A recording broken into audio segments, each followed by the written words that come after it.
புதிய வாய்ப்பு என்பது உண்டாகிறது. நல்ல நண்பர்கள் உங்களுக்கு கிடைக்கிறாங்க. 7ஆம் இடம் என்பது பார்ட்னர்ஷிப். நல்ல பார்ட்னர்ஷிப் என்பது உங்களுக்கு உண்டாகிறது. 7ஆம் இடம் என்பது என்ன அப்படின்னா, புதிய முயற்சிகள் அதெல்லாம் வெற்றி பெறுறீங்க. 7ஆம் இடம் என்பது என்ன? ஃபாரின் போகிற யோகங்கள்.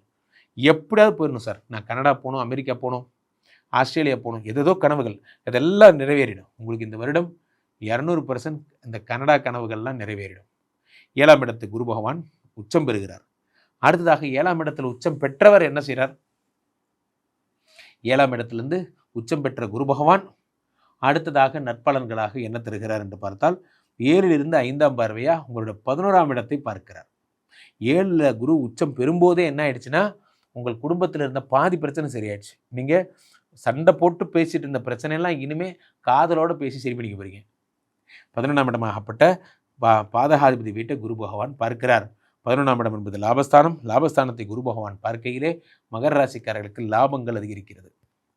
11ஆம் இடத்தை குரு பகவான் பார்க்கையிலே